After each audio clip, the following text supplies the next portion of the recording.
What's up, everyone? Welcome to the 549th episode of the Pokemon Podcast. It's super effective. I'm your host, Steve. With me is Hannah. Hello, hello. I am here. Happy Lunar New Year. I am taking every single chance I can get to celebrate the beginning of a new year. And Greg and I decided to celebrate Lunar New Year by going to Mall of America. Yeah, we sure did. Hey, they had an event. It was kind of cool. They had an event. There was a guy who was playing saxophone that sounded a lot more like Kenny G than I was expecting for Lunar New Year, but we're there. That works. Just a quick Pokemon Unite minute. Regieleki is no longer the necessary. You have to go bottom. Again, we're back to Dreadnought days. New rules, rotate to bottom. The changes are bad, but that's the... So everybody stop going to Aleki first. Rotate to bottom. He's a little electric hoppy guy. He is, but it's no longer as important because they messed up the game again. Oh, okay. Or are they trying to get those original people back that are just so used to the bottom? They're trying to get those original people back. I'm probably... Who knows what's happening? But I'm just letting you know, rotate to the bottom again. Okay, so we have Pokemon news to go through. We have a little bit of Pokemon Go. I didn't think we would have to talk about the X and Y stuff, but I guess we have to talk about the X and Y stuff because it keeps coming back up. No one knows how to... No, everyone just reads headlines, so we got. Well, that's been going on forever. That doesn't mean that we have to do any corrections. We can just say read the headlines and look no further. That's not exclusive to Pokemon news. People just like to read headlines. Yeah, understandable. And then Crown Zenith just came out, and then Game Freak's one of Game Freak's non-Pokemon games is now on iOS. So that's kind of cool. I guess we could mention that. I don't think we have to spend a lot of time on that. I just thought it was worth mentioning. Let's start with Crown Zenith, because that just came out. The last Sword and Shield expansion, Crown Zenith. This is off Pokemon.com. Crown Zenith features... Crown Zenith introduces what are called the Galarian Gallery subset of 70 cards spotlighting Pokemon, Pokemon V, Pokemon V Max, Pokemon V Star, and supporter cards. These cards feature special illustrations that allow fans to discover unique Pokemons or characters. I don't know why I said Pokemons. That's not a word. Included in the Galarian Gallery are Mewtwo V-Star, Darkrai V-Star, and Hisuian Zoroark V-Star. Crown Zenith's Pokemon Center Elite Trainer Box is exclusive at PokemonCenter.com. It includes 12 Crown Zenith booster packs, one etched foil promo featuring Lucario V-Star, one metal coin featuring... Lucario is my favorite Galarian Pokemon, by the way. If you get, it's on the box. Yeah, I just like how they're like 70 Galarian Gallery cards. Who do we put on the box? The Gen 4 Pokemon. So if you get the Elite Trainer Box at like a Target or a Walmart, that includes 10 booster packs. You get your sketched Lucario V-Star. I don't think you get the metal coin. The metal coin is Pokemon Center. And then there are 2 boxes, which each have different promo cards. 4 booster packs in those boxes. There's a Regieleki V, which apparently we're not going to anymore in Pokemon Unite. And then bad. There's the Regidrago V, which is not in Pokemon Unite. No Drago in Unite. So those 2 boxes are available now, and they come with promos, oversized cards, 4 booster packs. And then in the future... so in February, the Mini Tins will be available, and then the Crown Zenith Special Pikachu VMAX will be available. Full disclosure, the Pokemon Company sent me some Crown Zenith. Although I did order my own Crown Zenith ETB from Pokemon Center with my own money, Mr. Pokemon. There will be Crown Zenith Tins featuring Galarian Articuno, Zapdos, Moltres. That'll be available in March. Then the Crown Zenith pin collection with Rillaboom, Cinderace, Inteleon that will be available in April. And then, hey, also in April, if you want a premium playmat collection featuring more Morpeko, that will be available. And then finally, Shiny Zacian or Shiny Zamazenta figure collection, which will include, each of those will include 11 booster packs. That will be available in May. Not 100% sure why they're drip feeding this set, because it's not like waiting till May gets you like different cards. It's just different. Just constant new releases. Just gotta have a new thing every week. That's not overwhelming. Yeah, there's a lot of cards in the set too.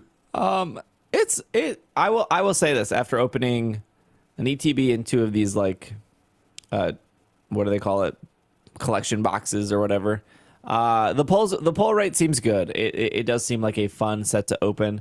The Galarian Gallery cards are very pretty. They're very fun to collect. I have a question. According to this website, there's a Dunsparce card. Is this correct? There was probably a Dunsparce, yes. I have, but you I have didn't the get book it. right here. This is great for our audio listeners. Is it a full art Dunsparce? Yeah, on the website under Galarian Gallery, there's a full art Dunsparce of a bunch of cuties sleeping. A bunch of Dunsparce cuties sleeping. Okay. I'm looking, Greg. I'm looking. I believe that's probably true. There's a lot of as the press release says, there are 70. A lot of cards. There's a lot. I'm not seeing a Dunsparce. All right, well, click on the link I just sent you. Oh, you linked me?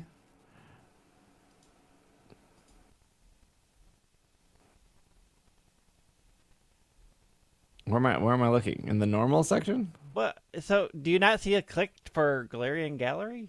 Yeah. Okay. Okay. Go down like to the 4th, 5th row, I think. I see a Thievul.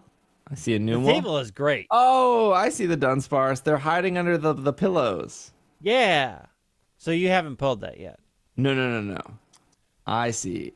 Yes, he's here. Yes, I pulled the Keldeo, which apparently is one of the top 10 sought after cards. The Mew card in this set is really cute. Yeah, I wanted to pull the Mew because there's the Cramorant in it. There's also a cutie Galarian Ponyta in it, which makes it a Galarian card. Are these... So the Galarian Gallery does not feature many Galarian Pokemon. Is this a thing? Is this just... Why did they name it? Semi-Seer is my favorite Galarian Pokemon. What are you talking about? I mean, I don't understand the title of the gallery. The Simisear is very funny, though. It's a good card. Eating his little pear. They've got to, at the very least, pretend that this is a good send-out for Galar. True.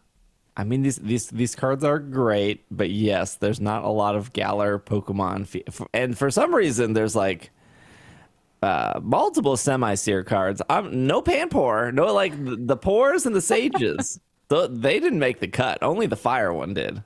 I also like the Gardenia card. It's very cute. Yes, I think that is also under the I feel like Galarian Gallery. the card art just keeps getting better and better. Oh, so yeah. many of these cards are just pretty. Yeah, is this something Magic is doing? Did like the Pokemon Company look at Magic and was like, "Oh, their cards are pretty. We got to step it up." So, oh boy, do we want to get into the craziness that are Magic? So Magic does do special art cards that can sometimes appear in their regular set, but they also have this thing, hold on,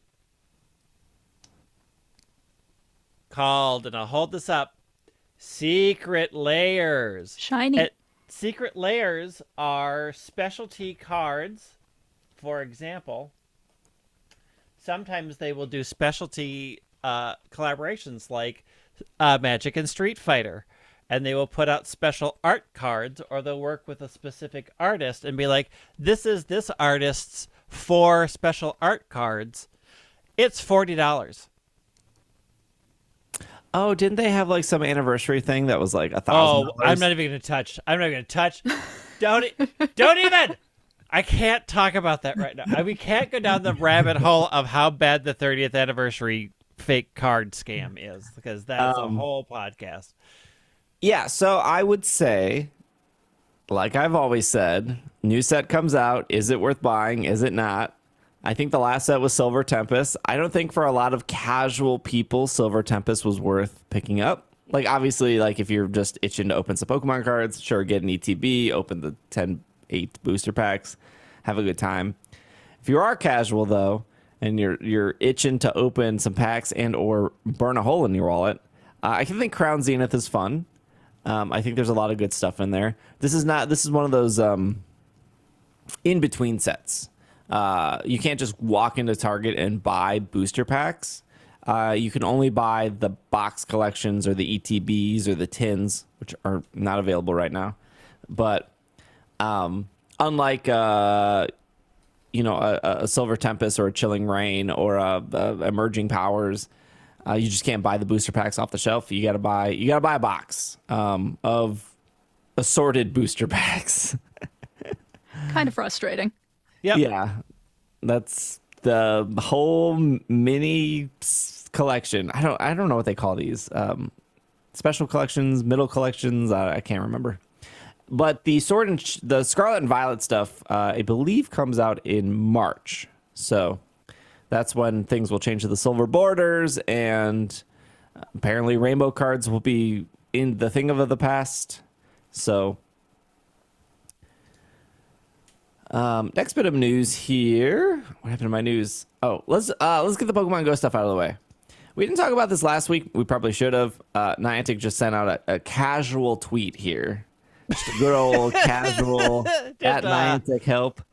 Trainers, we are correcting the Mega Energy needed to evolve Mega Salamence from 200 to 300 after the Twinkling Fantasy event. We apologize for the inconvenience.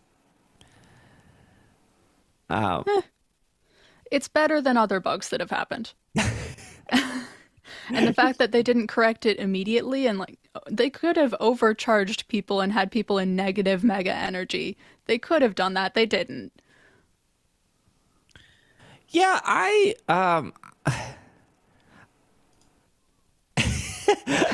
don't think it's the biggest deal in the world, because like what do you get from, I think normally I get like 225 or 200 from doing a Mega Raid. Granted, I know I have a privilege and an advantage of playing at Mall of America, where people are always jumping in faster. and then you can invite people, and those people are inviting people. So even on a non-community day, even on like a random Tuesday, you usually get like 12, 14 people in a raid, because Mall of America is just very busy all the time, consistently. So I don't know if people know this. Just sum it up real quick. The faster you do a Mega Raid, the more energy you get.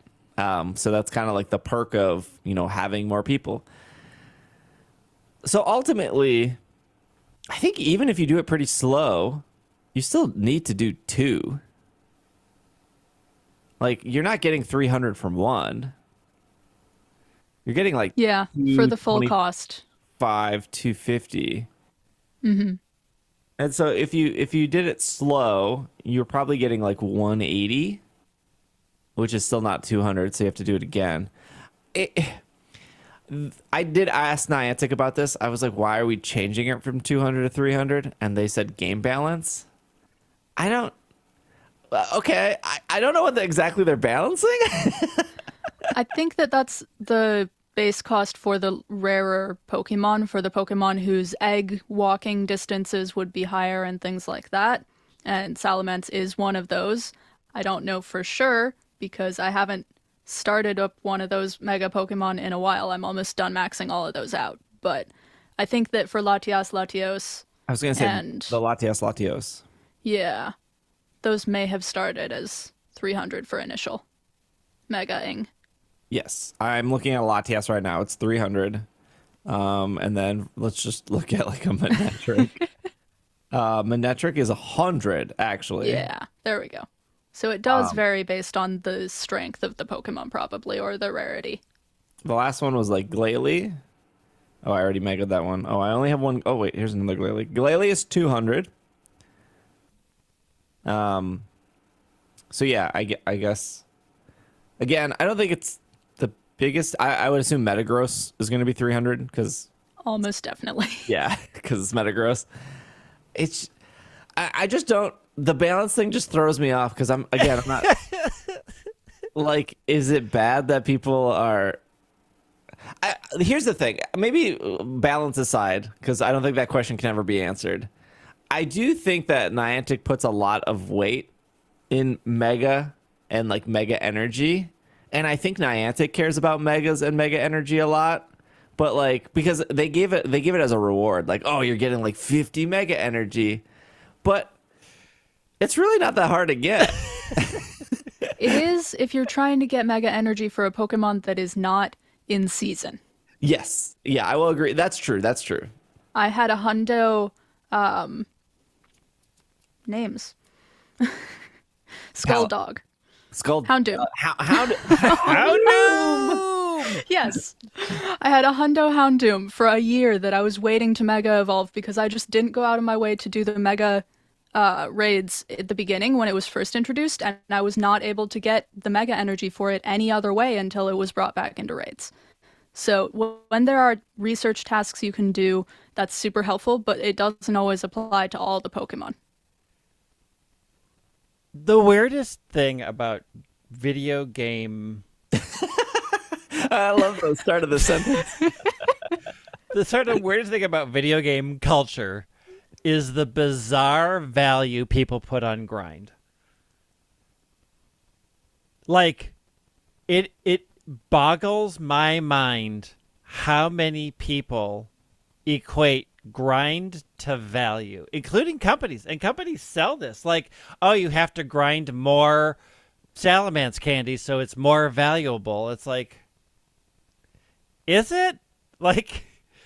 You are creating the false scarcity and you're making us grind, and generally grinding isn't fun, but you still have convinced an entire group of people that having to spend 58 hours finding one shiny in a dark corner is way more valuable than a Pheromosa that showed up shiny first in your first wormhole. Like, it's so bizarre to me. I hate this grind equals value culture that they keep cultivating. That's not exclusive to Pokemon. That's a lot of games. No, it's a ton of games. Yeah. It is a ton of games. It's just... What else equates weird. to value then? That's just it. It doesn't have any. It is data. 70 premium raid passes in my inventory. It is just data in your game. It's either time or money. They can take away or revoke at any time or add at any time. Like, they themselves also will devalue their own thing by saying, hey, we're giving out 15 incenses. Cool. I'm just like, Niantic, I'm sure knows exactly how many megas are happening, which megas are doing what, all that stuff, right? Like, they have all that data. Oh, yeah. And the rehaul was a good system. I do want to say that. Megas are actually useful now. Oh, yeah. No, I do like megas. Yeah, if I go out and even if I'm doing like a 1 hour grind, I'm turning a mega on because at this point it's like free though. So like I'm thinking, like I consider myself a relatively hardcore Pokemon Go player. I'm level 48, right? I still think there's this weird perception where a lot of hardcore players think that like the majority of people are over level 40. That's far from true. Nope. Like, the majority of players are still under level 40. And Niantic is never going to come out and say that, but that is, I don't know how we prove it, but like I mean, we can draw a few things, right? Like, we can look at our friends lists and see, like, I have 258 friends in my friend list, right? Like, it is not a controlled sample, but it is a sample. And I would say that at least 60% of them are under 40 still. Yeah. I think it's swapped for me. Like, and it depends on like your friend group. I think the thing that like Steve and I can run into is that we just get random people who are like, I found your friend code and I'm sending it to you, and whether or not they follow the rules and reach out to me and say who you are or not depends on whether they get added. But like if your friend group is, and this is sort of the hard thing about any sort of anecdotal anything, is if your friend group really, really, really likes Pokemon Go, they're all going to be over 40, and so therefore you're going to look at your experience and say, well, my experience is universal. It's not. But you have a view into how your group of friends plays that really, really like this game. It's like, I only play Final Fantasy with high-end raiders, so I'm like, well, everybody's at 90 now, and then I'm constantly fighting people who are like, I just started the game, right? Like, just because I'm seeing it doesn't mean that that's reality. It's just, like, we can look at what's randomly happening as people post things on Twitter. I have a very random friend group in my friends, and I'd be like, okay, well, just because I accept a lot of different things from a lot of different people, I can draw some parallels, but it's definitely not the whole picture. Yeah, I just like there are the people that play on every community day. There are the people that like, obviously a lot of non-level 40 players go to Go Fest or these other things, right? Because there are events and whatever. Like, I don't want to say like even at the Ultra Beast event I went to, I saw way more people under level 40 than above level 40 because it was a free event in Los Angeles, and obviously these raids filled up instantly for the Ultra Beast, but I wasn't shocked. I was just like, yeah, this makes sense. Like 38, 34, 24, 25, like that's fine. Like obviously still doable. I just like think like I'm pretty hardcore. I'm not like a Brandon Tan or somebody who has like 800, 4-star perfect buddies because they're doing like the buddy system on like 6 different buddies a day, every day, and they're spending money on poffins and stuff like that, right? Like those are outliers, complete outliers. But like when a new mega comes around, like how many Pokemon are people megaing? Like I do like maybe 3 or 4 like Glalie, right? I have enough mega candy. I mega maybe 1, maybe 2 Glalie. Like I'm gonna mega 1 that is like very good IVs, and then I'm gonna mega a shiny, and now I have 2 dex entries.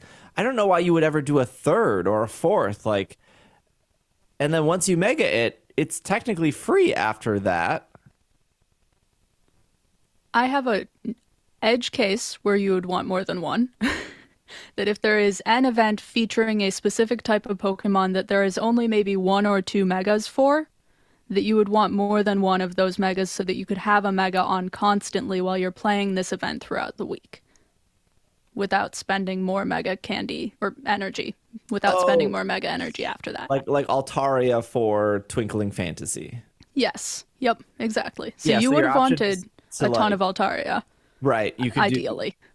Is that worth more? Because each Altaria would be 200, whereas like if you mega Altaria the next day, you could mega it again technically, but it would be like what, like 56 or some weird like smaller number. Once you max out a mega Pokemon, it is, I think, around 20, 30 to mega it the next day after it's been mega'd. So if there is a week-long event, no. But it's easier. To be fair, this isn't complaining about the mega mechanic. It's just like this weird value that Niantic sees in mega energy. Yeah. Like I think getting energy is fine. I think using it is fine. I think the mega system is great. It's just like, anyways, make it more valuable, I guess, to Niantic. Before we run to break here, there is a new event coming featuring shiny Tapu Koko and shiny Helioptile, which is called the Crackling Voltage event. Ekans, Magnemite, Grimer, Electrike, Stunky, who cannot be shiny, Blitzel, Ferocity, Helioptile, and Grubbin, also cannot be shiny, will be featured more in the wild. If you're lucky, you'll find Beldum or Dedenne in the wild. 1-star raids will feature Alolan Grimer, Shinx, Bronzor, Clink, and Helioptile. 3-star raids is my favorite electric Pokemon, Venomoth. Yeah, it's so good. Galarian Weezing. Also great Jolteon, electric type. and Mawile. And then 5-star raids are going to be Tapu Koko and Registeel. Registeel, also my favorite electric Pokemon. And then the Mega raids will be Mega Aerodactyl and Mega Gengar. Okay, the Mega Aerodactyl also doesn't make sense because he's not ground. Is he ground? No, I don't think he's ground. I think he's rock flying, isn't he? I think so. Does it lose when it Megas? Does it change? Because they did that and it got confusing. I can't stand Mega Aerodactyl's goatee. It really throws me. I hate it. I think it's bad. What do you mean? It grows up and becomes a hipster. Eggs will be alone. It looks like it stays rock flying the entire time. Alolan Sandshrew, Skarmory, Blitzel, Stunfisk, Galarian Stunfisk, Helioptile, and Dedenne. And then field research will be Voltorb, Hisuian Voltorb, Plusle and Minun, Emolga, and Helioptile. There will also be a Team Rocket takeover Wednesday, February 1st to Sunday, February 5th, where Giovanni will feature Shadow Registeel. I think this is the first time ever. Yep. And then the Shadow Pokemon will be Shadow Alolan Vulpix, Shadow Spoink, Shadow Blitzel, Shadow Joltik. I don't know if these can be shiny. They're not saying on the website they can be. I mean, Joltik cannot be shiny. Yeah, the only shadow Pokemon that can be shiny are the ones that the team leaders are going to have, and I don't think those have been announced quite yet. Oh, okay. Got it. And the Team Rocket part is arguably the more exciting event, if you care about having the strongest Pokemon you have, because you'll be able to TM Frustration off of your shadow Pokemon during that event. These events come around rarely, and they are not announced very far in advance, and they don't come around regularly. So getting frustration off of your shadow Pokemon while you can is helpful. Yeah, but you see, I'm not a monster, and I purify the souls of my Pokemon. Correct. I'm not going to steal them from Team Rocket and then keep them in a tortured form. They are in pain. Y'all are making me feel so bad about this. Yeah, well, leaving a Pokemon shadow means you are leaving them tortured and in pain, weeping quietly, hoping somebody will come and rescue them from another bad trainer who doesn't love them enough to free their hearts. Also, you cannot mega evolve the torture soul. You have to purify its heart to the because the mega evolution is through friendship. It's the power of friends. I think I have like a Mewtwo that needs to be frustrated, removed. I don't know. That's a lot of work. You gotta wait for the event. You gotta unfrustrate it. You gotta power it up still. I got enough raid counters. I don't need no more Shadow Mewtwo in my life. They are more important for PvP. Yeah. I think this just proves that PvP players are evil and like to torture Pokemon. They all work for Team Rocket. I think there was actually an event recently where a Shadow Charizard won Go PvP. I think I saw that this morning. I think that might have been a grassroots event though. So, okay, let's take a break. When we come back, what's on the news docket here? And when we come back, we're going to talk about Greninja, which is coming to Scarlet and Violet, some X and Y stuff, and then Pocket Card Jockey. And we will be right back. And we are back from our break. So we're recording this on the 22nd. This podcast will go up on the 23rd. Greninja is coming to Scarlet and Violet. The Year of the Rabbit is over. It is now Year of Frog. Year of Ninja Frog. What are the exact dates on that? Where's my calendar? The exact dates on that is technically it comes out on the 27th, but because it's UTC time, if you're Central Time Zone, that'll be 6 p.m. Central Time Zone on January 26th, and that will go until 6 p.m. Central Time Zone January 29th. So this is the first round of Greninja, and then Greninja will come back on February 9th, so in 2 weeks, and then it will go until February 12th, and then immediately when Greninja ends, the Valentine's Day Tandem Mouse raids will start. So that's a little bit new. I don't think in Sword and Shield we ever went exactly from one raid event directly into another. Usually it's always Thursday to Friday, Thursday to Sunday, and then Sunday ends and then we wait till the weekend again. But as apparently Tandem Mouse raids should start when Greninja ends the second time around. I made a whole video of the 6 Greninja raid counters I would possibly recommend based off the data I did. So I don't need to go through that whole thing, but just a little behind the scenes is I took Pokemon and then I would damage calculate the possible physical or special moves that Greninja would have, and I would say, okay, well, first off, this Pokemon's surviving. That's good. Secondly, can this Pokemon do something to Greninja and or work in a team setting? And then we would go through. I personally think Greninja is going to be a special attacker or a mixed attacker. There are a lot of other builds out there because that's a popular thing, is like, give me the Pokemon recommended that think Greninja is going to be physical. Could be, but the reason I think it's going to be special is because its signature move, Water Shuriken, which I'm sure I'm saying wrong, that's a special move and it's a signature move. And the second reason I think that is because Greninja's special attack is slightly higher than its physical attack. That being said, if it ends up being a mixed attacker, I actually think that's like the easiest situation, because when it's mixed, it can't be all adamant or all modest. If it was all adamant, that would give it a boost to its physical attacks, obviously, and then it would never need to use its special attacks. If it's modest, that would boost all its special attacks, and then its physical attacks would be a little bit weaker. So even if it was like modest but mixed, all its physical attacks get like a penalty, kind of penalty. It could be, I don't know, timid, jolly, naive, bashful. It could be a bunch of different things. So Charizard was modest and all of its attacks were special, and then Cinderace was adamant and all of its attacks were physical. So it's very possible that this could be mixed. But all the Pokemon I built on the YouTube video and in the graphics, if you don't want to watch, that's on Instagram. They survived both when I calculated it. So the only thing, I wouldn't even change the movesets that much. The only thing I would really change on those Pokemon I suggest is maybe flipping some of the EVs from a special defense to like a physical defense. But we'll know more. We'll know more this weekend. But at least it's a good starting place to be like, okay, I'm not even sure where to start. Like, what Pokemon do I even pick for Greninja? A poison Greninja. And of course, they said we're not getting an update till the end of February, so I'm expecting people to get stuck in the red menus. Oh, Plenty of boy. That's the real final boss is how many how many frames do you have during the battle? That's the real challenge. You got to get through the raid experience in order to actually finish the raid. Yep.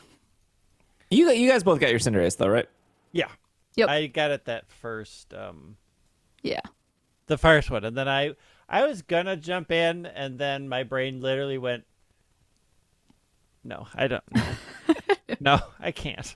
To be fair, if you do want to grind them out, I like grinding them out. I made it to 999 whatever fighting shards, so those are nice to have in case I decide to dip into competitive, right?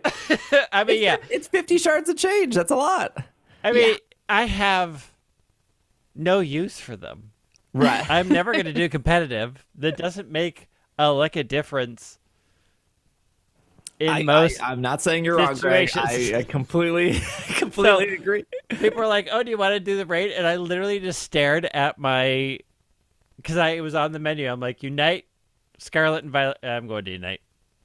I'm over here for the night. I'm going to get frustrated over here. The other things that's nice is you get a lot of, like, candy to power. Like, I think all my shinies in the game are level 100 just because I had so much candy. I was like, I pump them into something.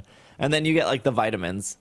And I know you can just, like, grind out the tournament to get money.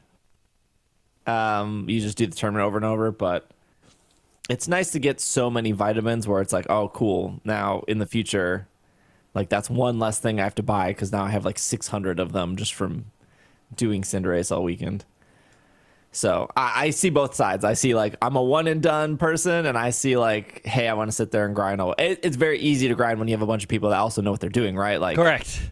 Very easy. Correct. I cannot imagine grinding with like the old let's jump into random. I mean, I did it. So that first weekend, I did Yeah. like spend that weekend when I was going to play. I was just jumping into random raids and being like, let's have fun. My new toxic trait is I don't want to see Azumarill or Iron Hands or any of that stuff. I want to see like Charmeleon. Like, give me something really zany. I did get a little bit picky. Spinoffs. Yeah, I did get a little bit picky on the second round of the rabbit coming back, where I would just leave raid lobbies that had too many Pokemon in there that I knew were just going to die. Yeah. That's my Immediately. favorite thing now. I think at this point is like, you picked Lechonk. All right, well, let's see how this is gonna go. Yeah, I am ride or die. When I join a thing and I'm like, click, I don't care. I'm clicking accept and we're going to see how I feel this turns bad out. about it, but I also defaulted ultimately to support because when you go into the raids with random people, everybody's trying to attack and nobody else is playing support. So I switched over from Armor Rouge to Pelipper and just played support. I have jumped into... This is a thing that's happened to me a couple of times. That is just, I feel bad, but I jumped into... person like posted a code and I jumped into it and I didn't realize they only had like 30 seconds left. So it took a while to register, and in the middle of me going to pick my Pokemon, the raid started and it hovered over the one that I was on, not the one I wanted to pick. So I went into a 6-star, I don't even know what it was, with a level 20 Timpole. And I'm like, I just sat there. I'm like, well, I'm just going to be in the cheer menu. And I also have Thunder Wave. So I'm going to try that every once in a while. And it worked once. Look, hey, not bad. Look, we did it. I'm going to say my support was key because I think they all looked and went, I don't know what's happening over it. This is madness. So we're just going to go all out and trust that they'll support us. And I did it and we won. But boy, I'm like, because I was like, how did I end up with this Pokemon? This wasn't even in my list of ones that I'm carrying in my party. And that's when I sort of pieced together that I was in my box trying to get to the one that I wanted to use. There is so you know when you go to the raid menu and it like I do think just Poke Portal is better than Wycom, for the record. I think it is structurally better. I mean, I think a lot of I don't think it's Poke Portal's part. I just think the game is really laggy. I don't think that's exclusive to Poke Portal. But number one, I hate how they put the search on the far side, because I feel like that's what people are using the most, right? Is like, or maybe I'm the exception. Like, I always have to scroll over to go to search and then to type in a code. I kind of wish that was on the left side. But below the search, there's like a button, because it's 5x2, so it's like 4 raids on top, 4 raids on the bottom, and then in the corner it's search, and there's a button down there. And I finally hit that button below search, and it was like, we are just gonna stick you in any random raid that exists. Oh yeah. But then it gives you a warning. And it's like, if you disconnect, you will not be able to join any raid for a period of time. So it actually like yells at you for disconnecting, and it gives you a timeout penalty, which I don't know how long. I don't know if it's like 5 minutes or an hour. I have no clue. But I'm like, why doesn't Pokemon Unite have that? Like, if you disconnect from Unite, you should have like an hour penalty of like not being able to join back in. Maybe they have added it since then. I mean, like, if you deliberately AFK, yeah, you get it. It is good at registering your fair play points, so you can't Yeah, join they've added ranked. They have that a little bit, but I mean, they can't lean too heavily into that because people's mobile networks aren't stable. Yeah. So if you AFK because, you know, your cell service dropped, like, they can't, like, for United, I get it because they can't be too harsh. They can be harsher in the raid thing because you are literally having to go to random and being like, yep, I'm going to do this. And it's like, hey, We're gonna warn you up front if your network goes out. But that button is not that different than like the random Cinderace you can join, and it doesn't give you a warning there if you DC. You can at least prepare your Pokemon beforehand for the Cinderace. You can prepare the Pokemon beforehand for a raid you know you're going to be joining, but if you're going into a random Pokemon and it just happens to be one that you do not have a good counter for, and you drop from that because you don't have a good counter for that. Yeah, because it locks you in and then you pick and you're like, oh, like I got locked into this, the Viper. Yeah. And I was like, oh, okay. Like, but it wasn't like terribly hard. I would like to see like a actual, like maybe like challenge mode. That would be cool. Because I think it only does like 4 stars, which is relatively easy compared to 5 or 6. I think 4 stars are like level 50 or 60. I just thought that button was I just thought the warning. I was like, oh man, Pokemon Company. It kind of surprises me that it's there. Yeah. In December, when I was feeling much more wild with that game, I was very much like, let's just hit random and see what happens. Sometimes it's fun. You know what my favorite thing in the game is? It's just walking Tinkaton? around. What? Tinkaton? No, well, I mean, Tinkaton's fine. It's just walking around and like finding a shiny. And I know it's not efficient, and I know it's not optimal.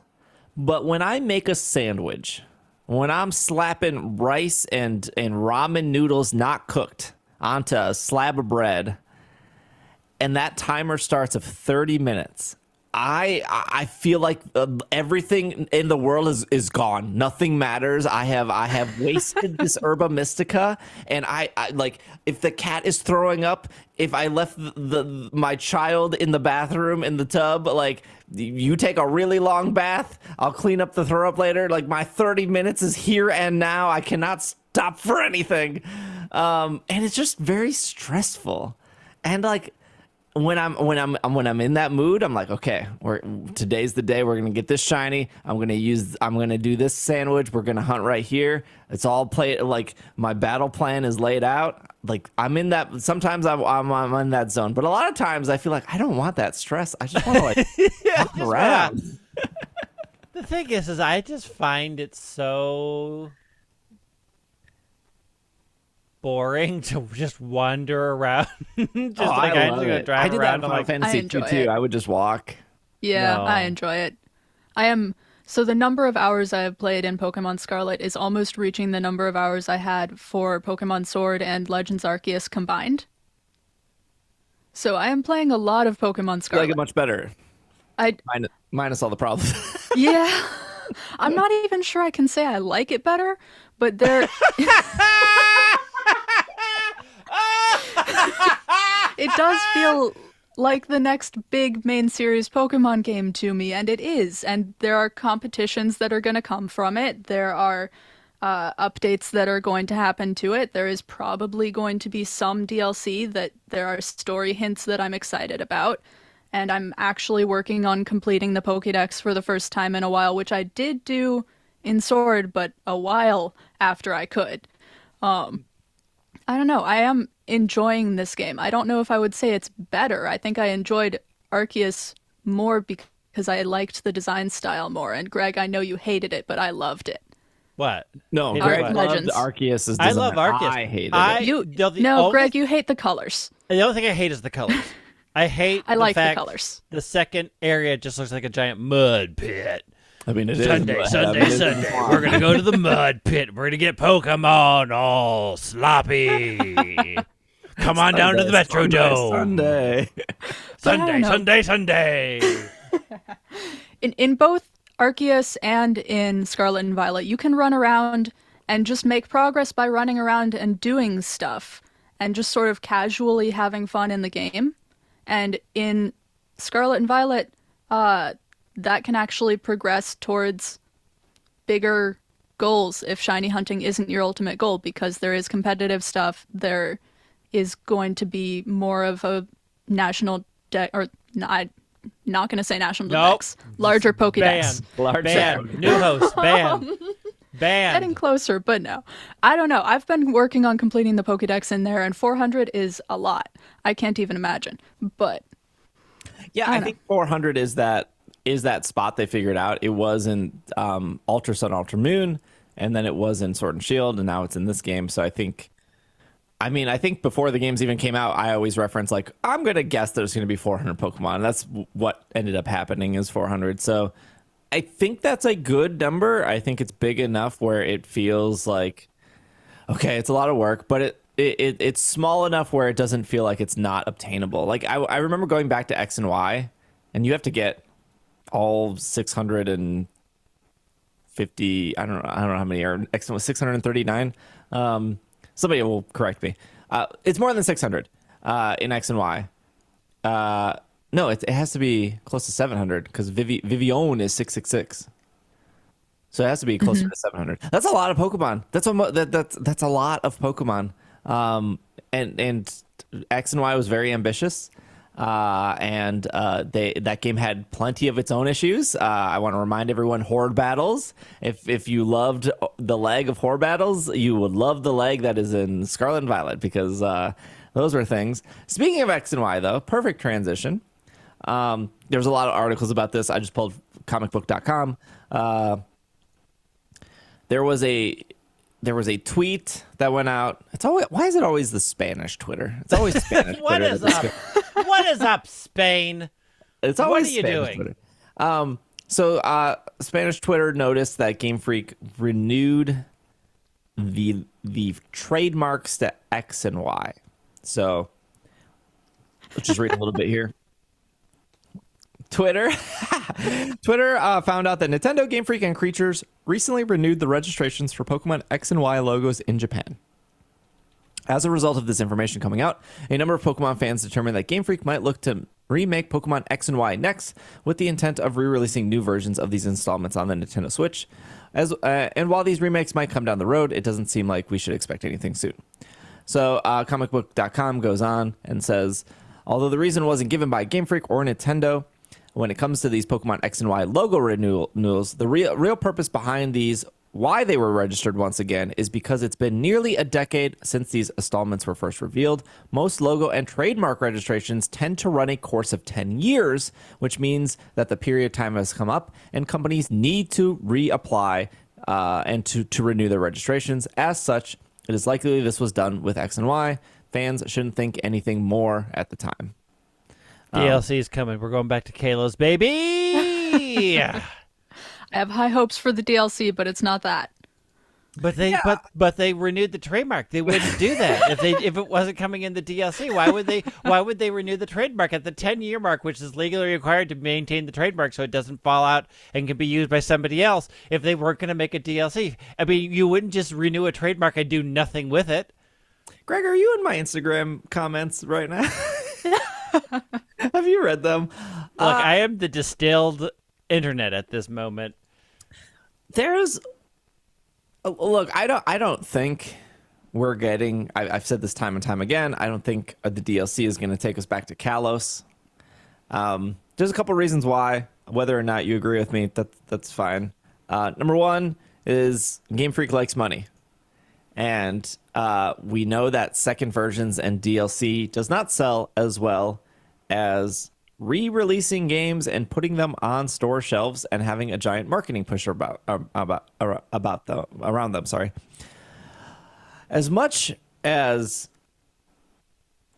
fans, myself included, hated Brilliant Diamond Shining Pearl, I think I don't know what the casual perspective of that game is, but at least from every other Pokemon creator and Twitter, and Brilliant Diamond Shining Pearl are not liked. There's probably 5 people listening to the show that they love that game. Cool.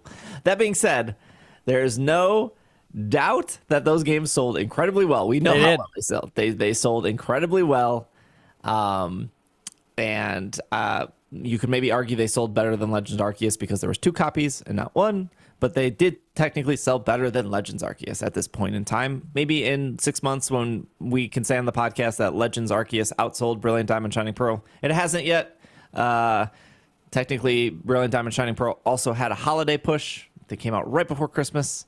Legends came after Christmas. There's a lot that goes into that, but the fact of the matter is these remade games that were not even made by Game Freak, that were faithfully badly optimized, Their words, faithful, outsold a brand new, very ambitious game. Like, that's what happened. So I do find it hard to believe that Game Freak wouldn't want to. Sorry, not Game Freak. The Pokemon Company maybe makes this decision. They wouldn't want to put X and Y on store shelves in a fully repackaged, remade form. Now, I also don't see them selling us a whole new region for $30 to $40. I just don't see that, especially when there is mixed taste on Scarlet and Violet. Like, the game runs very poorly. That's been talked about a lot. There are probably people that were on the fence. They heard that the frame rate was bad, the game wasn't optimized, blah blah blah, and they didn't buy it. If anything, I don't even want DLC. I want the game to work better. Yeah, before please. we add more content. Fair. Thirdly, when we talk about the conversation of, oh my gosh, Pokemon games are so rushed, I wish they would take another year or two.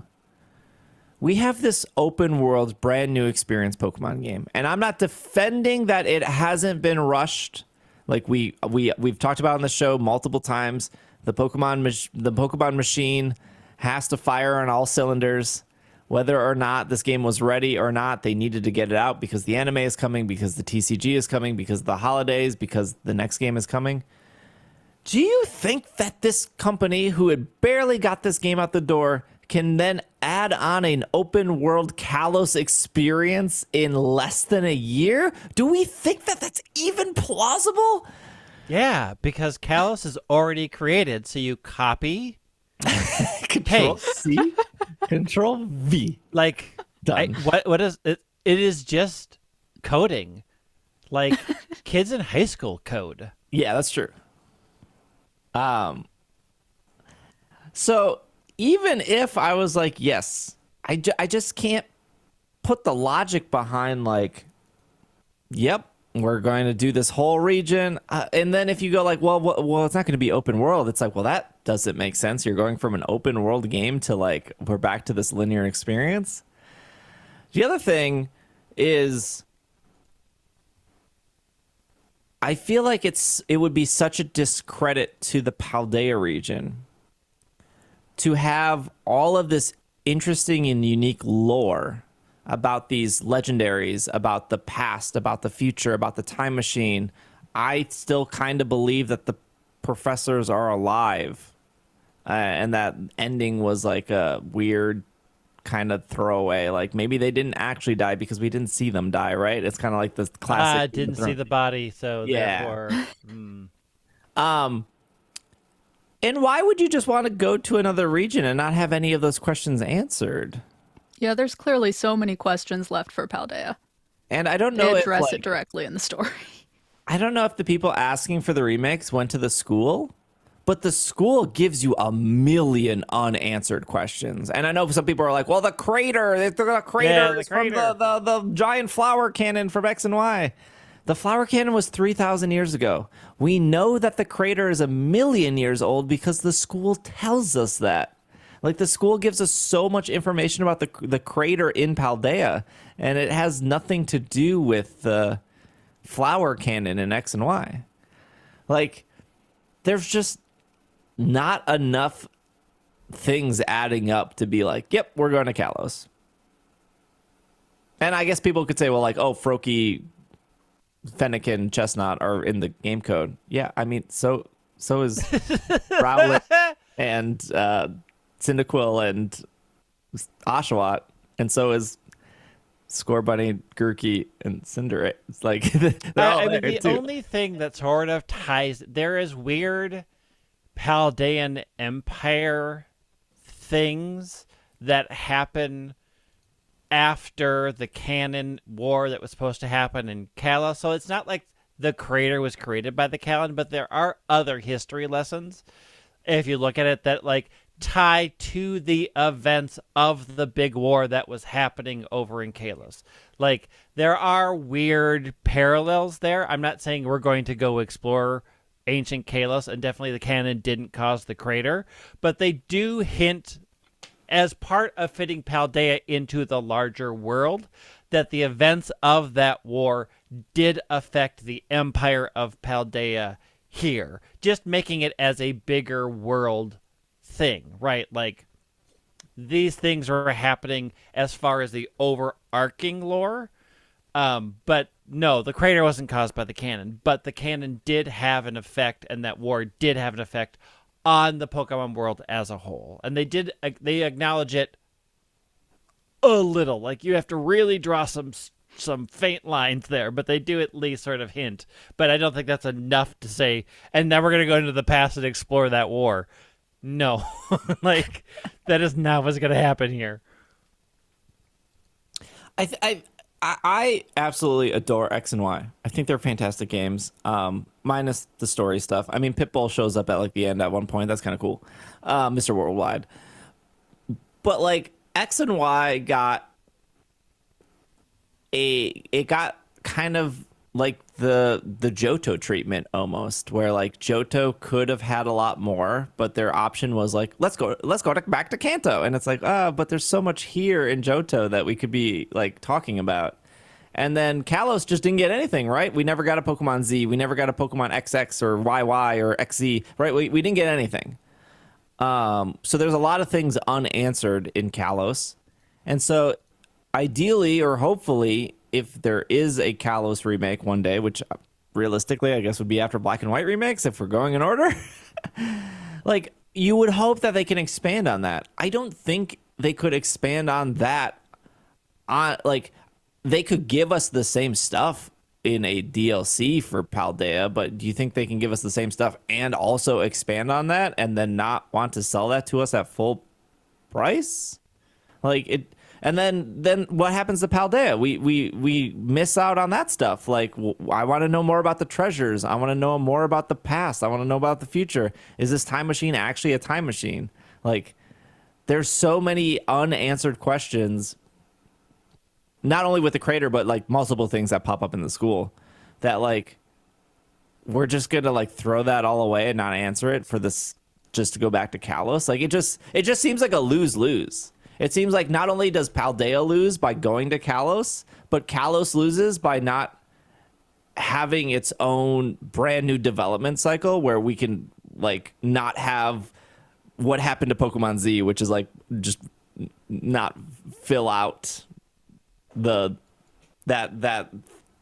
generation of games, Generation 6. As much as I dislike auras, auras like felt full. It like felt like it filled out a lot of stuff, and I think that's why I was personally disappointed with Brilliant Diamond Shining Pearl, because I was like, oh, this is the same. Didn't really like add anything. Yeah, to, like, I mean, the thing is Legends that filled that out better. Platinum had filled out most of the questions, and then there was that. I don't think there's a lot of questions that were left unanswered about the Diamond, Pearl, Platinum. Well, I mean, that goes back to, like, why didn't BDSP have the Platinum stuff? Because, like, that was the better stuff. Yeah. I mean, there's not a ton. The thing is like, it's the Star Wars problem. Like, how many questions should be answered before it diminishes the experience? Because sometimes the better answer to the question is that they never really answer it, so that you are free to fill in and speculate on it and ponder it. Whereas, we've run into a problem in Star Wars where a lot of people feel like I didn't need an answer for that. That could have just been a mystery that we all got to ruminate on forever, right? We did not need an answer to that. We didn't need to know how. Like, I don't need to know how they built the glass cannon. Like, I don't need this information. It's better if they don't answer it, because well, they took a bunch of Cryogonals and they crushed them, and then the cannon. A bunch of Deances came along and. Yeah. So, anyways, trademark renewal is common. Look, Nothing more, Disney, nothing less. Only Disney is the is the one company that's like, it's not enough to renew the trademark. We're going to make a live action movie out of it just to put a nail in that coffin so nobody can at all come at us. I anticipate the day where we get X and Y remakes, whether that's in 5 years or 10 years or whenever, right? I would assume that all the Mega people will be very happy that Megos will be back. I'm sure they will add new Megas. I'm sure like Zygarde will hopefully get an actual decent storyline that isn't thrown away to a very poor, bad movie. Like, there's a lot about X and Y that I absolutely adore. And so when I say, like, I don't think Paldea is getting X and Y DLC, I just think there's way too many holes in that plot. Plus, like, I want the current engine of Scarlet and Violet to run so much better. And maybe it can't. Maybe this is just what Generation 9 is this, like, first time doing open world kind of experience. Maybe Gen 10 it'll be better, and then maybe everything after that will be smoother and better. I like Scarlet and Violet, but we have to wait till that big update or that February update to see what the future of that game looks like. I mean, will I still the play it? Pokemon Yes. Day update fixes everything. Yeah, it fixes everything. I heard it even gives you your money back. Oh, this is the update we need. All right, last bit of news. We don't have to spend a lot of time on it, but where is my show notes? Here they are. So the Game Freak made a game back in the day called Pocket Card Jockey, and it was available on the 3DS, and it's still available on the 3DS, and it's about $7. So before the 3DS eShop shuts down in March, I think, if you want one of the best Game Freak games of all time, I'm not being sarcastic. I really genuinely think it's a very good game. It is $7 on the eShop, so maybe you should get it. It's called Pocket Card Jockey. Now, Game Freak wasn't involved in this remake. I believe it was pushed on to another company. But it was launched 10 years ago. Look at that. 10 years. It is now on Apple Arcade.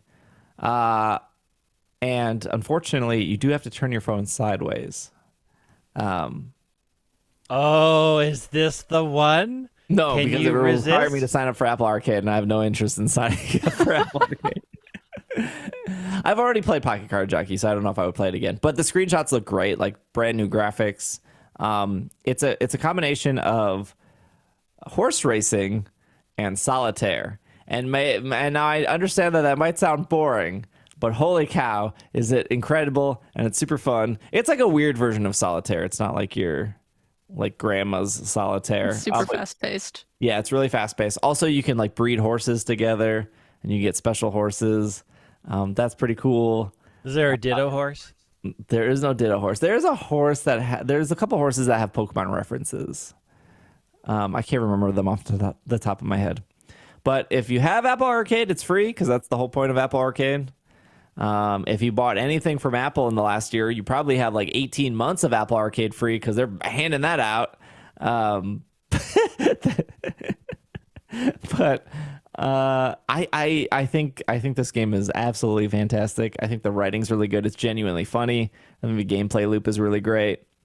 Yeah,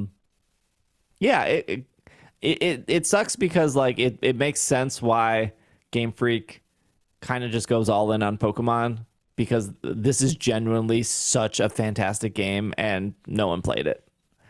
And it sucks because it was like dirt cheap. I think when it came out, it was like $10. It's down to like $7 or $8 now. And it's like really charming, really cute, really fun, really good gameplay. But I don't know. If their best non-Pokemon game isn't getting in the hands of people, it kind of makes sense why they just, I guess we go back to Pokemon. Go back to the thing that makes us money. So, yeah, I think that's all we got. You can pre-order Scarlet and Violet ETBs on Pokemon Center. You get a free promo Lechonk card. I think we talked about this. Yeah, we talked about Lechonk that week. There's a giant $200 Arceus statue on PokemonCenter.com. I heard Hannah ordered 5 of them already. I wish. They're super expensive. They are real expensive. They're very expensive. They're real nice looking, though. They are so good. Like, I looked at it, I'm like, huh. Maybe, and then I looked at the price and went, "Oh yep. no, $200, no, I think. Nah, it's $200. It's $200, but it is like okay. If I was an Arceus fan, like Arceus was my number one, I would absolutely probably get this because I don't think. So you're saying you would do a $200 Roselia? Oh heck yeah! Do you know how much money I spend on Roselia stuff? What if it was okay? Here's a deeper question. I just bought somebody's shiny sticker. It's gorgeous. What if it was like not specifically Roselia, but a bunch of grass type Pokemon, but Roselia was one of the grass? $200. You still pulling the trigger? Yeah. Okay. All right, that's fair. You know, to be fair, if there was like a $200 Cramorant statue, I'd probably you would buy it. Look, you buy Yeah, you would. Pokeballs for $100 each, so you have no legs to stand on here. It is. I think they're fantastic. I love collecting them. I'm not a Funko Pop collector. I know people that have walls and shelves and millions of Funko Pops. I get it. I get it from a collector perspective of like I like this thing and I want as many as possible. I just don't like one, the way Funko Pops look, and two, I just don't like the quality. They got a good price point though. Like they're like what, $12, so they're like you walk in, you buy 3, and it's really not that big of a deal. I am limiting myself to the $12 Pokeballs instead of the $100 Pokeballs. Yeah, valid. They're still pretty good quality. Yeah. They're still really good quality, but they're not $100. Okay, I'm on PokemonCenter.com. Just a quick thing. So they have these Vaporeon, Jolteon, comfy plush. The comfy Vaporeon friends, and Jolteon look good. They did Flareon dirty with these comfy plushes. Flareon Isn't Jolteon the only one that looks happy? Well, Jolteon's the only one that looks happy. Flareon doesn't even seem to have a mouth. I mean, Flareon fans know what they're getting. Disappointment. I mean, Vaporeon fans don't usually get disappointment. The Vaporeon has like a... Oh, no, the Vaporeon is sad, actually. Yeah. Yeah, the Vaporeon is sad. It's just not like, I guess. I'm here. The Vaporeon is... I kind of like the cute sad boy, though. It works for it. Yeah, I mean, at least Vaporeon and Jolteon have, like, expressions. Flareon not only looks like they just stuck clouds around it instead of flame, but it also just has no mouth. I think it's supposed to have like an O mouth. Like, oh, I'm bad. You want Flareon to be fluffy. You can never actually hug a Flareon, but you want a Flareon plush to be fluffy. True. Yeah. The Comfy Friends stuff, they did like the Dene and Swablu and a bunch of other Comfy Friends, so not surprising. Comfy Friends Lechonk, I'm waiting for that. There was actually a Lechonk piggy bank in Japan. I'm curious if Mexico will get that. I feel like that would sell. Sometimes we get...